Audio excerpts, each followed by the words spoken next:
민주당 오전 현안 브리핑 보도록 하겠습니다. 국민도 속고 나도 속았습니다. 라고 과거에 박근혜 대통령께서 말씀하신 적이 있습니다. 이번 국정원의 외국정부 공문서 위조건에 대해서도 같은 입장이신지 알고 싶습니다. 국민이 속은 건 확실한 상황이거든요. 국정원은 뻔히 위조된 문서인 줄 알면서도 이를 검찰에 제출했고 그 검찰은 의견서까지 덧붙여 법원에 증거자료로 제출한 것으로 드러났습니다. 박근혜 대통령이 임명한 남재준 국정원장 체제에서 대통령 직속 기관인 국정원이 사법체계를 훼손한 명명백백한 국기문란 사건임이 드러난 것입니다. 지난 18대 대선에서의 개입, 그리고 박근혜 정부 출범 이후 줄곧 국정원에 휘둘리고 농락당하는 것이 바로 대한민국의 현실입니다. 국정원에 의한 국기문란 사건을 보며 책임자 처벌과 특검을 더 이상 미룰 수 없다는 것은 명확해졌습니다. 국정원의 증거 조작이라고 하는 조직적 범죄에 손을 들어준 검찰이 과연 제대로 수사를 할 수 있을 것인가? 국민은 우려하고 있습니다. 다시금 강조합니다. 특검만이 유일한 해법입니다. 박근혜 대통령은 즉시 특검을 수용하고 남재준 해임을 비롯한 관련자를 엄벌에 처해야 할 것입니다. 그것만이 지금 위기에 처해 있는 국정원에 대한 개혁 의지를 국민께 보여주는 길임을 알아야 할 것입니다. 낙하산 인사 근절이 공공기관 개혁의 출발이고 끝입니다. 어제 발표된 공공기관 친박 임명 사전에 대한 새누리당의 위기가 공포가 극에 달한 모양입니다. 대다수가 전문성을 인정받았다고 부끄러움도 없이 침소봉대하는가 하면 과거 노무현 정부의 낙하산 인사 실태까지 꺼내는 조급함과 졸렬함까지 보여주고 있습니다. 과거와 비교해서 우린 이렇다라고 하는 부차한 변명만을 늘어놓고 민주당과 함께 죽겠다는 일종의 물귀신 작전인데요. 오히려 국민은 이러한 것을 보면서 정치 혐오감을 일으킨다는 것을 명심하고 정부 여당답게 좀 자제해 주시기를 촉구드립니다.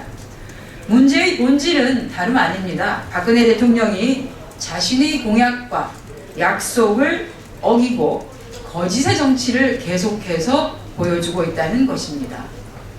묻고 싶습니다. 도대체 자신의 공약 중에서 지키고 있는 것이 무엇인가 하는 것을 국민이 지금 묻고 있습니다.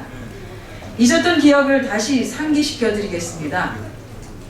박근혜 대통령은 후보 시절 선거 공약으로 이렇게 말씀하셨습니다. 여야를 가리지 않고 능력을 통한 인사제도를 추진하겠다. 낙하산 인사, 회전문 인사 등의 문제가 발생하지 않도록 인사권의 분권화도 추진하겠다. 이런 것들을 약속으로 내걸었습니다. 또 대통령 후보 입으로 직접 부실 인사와 아무런 원칙 없이 전문 분야와 상관없는 것에 낙하산으로 임명되는 관행 더 이상 없을 것이다 라고 하는 내용의 정치 쇄신 공약도 발표하셨습니다. 대통령 당선인 시절에는 한 발짝 더 나아가셨죠. 열심히 일하는 사람들의 사기를 떨어뜨리는 낙하산 인사가 새 정부에서는 없어져야 한다고 천명했습니다. 하지만 약속 이행은 물 건너갔고 다른 대부분의 공약이 폐기 수정되듯이 친박 인사들이 공공기관을 점령했고 이들은 마치 전쟁의 승리자처럼 전리품을 수거해가고 있습니다.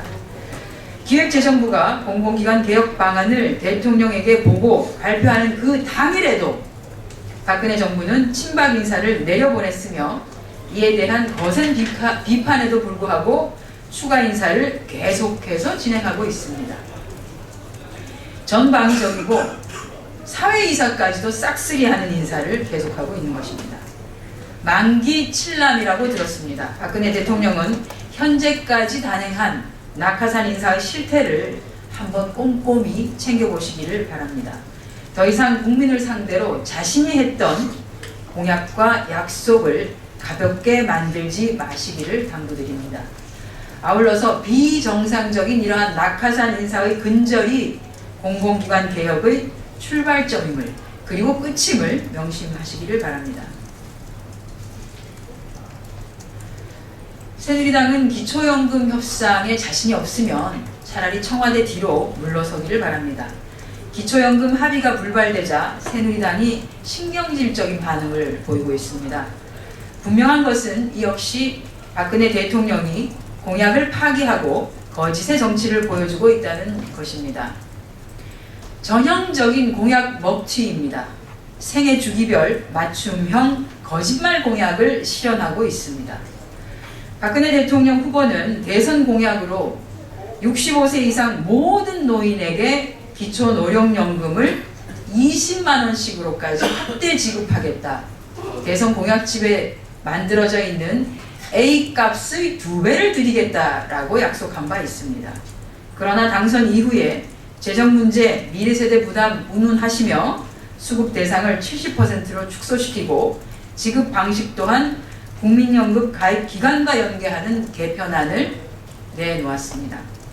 국민은 즉시 국민연금 성실히 납부한 사람이 만만해 보이냐? 라고 반발하고 계시는 것이죠. 민주당은 이런 국민적 우려, 불만을 해소하고자 지금까지 새누리당과 협의하기 위해 노력하고 있습니다. 하지만 새누리당이 좀 조급한가 봅니다. 대통령의 국정 성과가 미미하지요. 약속이 계속적으로 파기되고 있기 때문에 그러다 보니 계속해서 무리수를 두고 있는 것이죠. 심지어는 자신들의 차별과 불효 연금안을 세대 간 상생연금이라고 포장을 하려 하고 있습니다. 화장을 하려 하고 있습니다. 하지만 이 역시 억지에 불과합니다. 새누리당의 개편안이 통과될 경우에는 국민연금 장기 가입자의 대다수를 차지하는 청년들과 중장년층은 손해를 감수할 수밖에 없습니다. 새누리당은 아무리 조급하더라도 또 청와대의 눈치가 보이더라도 더 이상 거짓과 억지는 그만두시기를 바랍니다. 박근혜 대통령이 대선 공약까지 어겨가면서 마련한 기초연금안 가이드라인에서 한 발짝도 벗어나지 못하고 있는 새누리당 안타깝기만 합니다. 박근혜 대통령에게도 고언을 드리겠습니다. 국민연금과 연계하려는 꼼수로는 자신의 거짓의 정치를 절대 희석시킬 수 없습니다. 제발 약속의 정치를 실현하십시오. 민주당이 제안한 차별 없는 평등연금, 불효 없는 효도연금안, 애초에 대통령께서 후보 시절 약속하셨던 그 안, 그것을 받아들여 7월 기초연금 지급에 나설 수 있도록 하시기를 촉구합니다. 네, 이상 오전 현안 브리핑 마치겠습니다.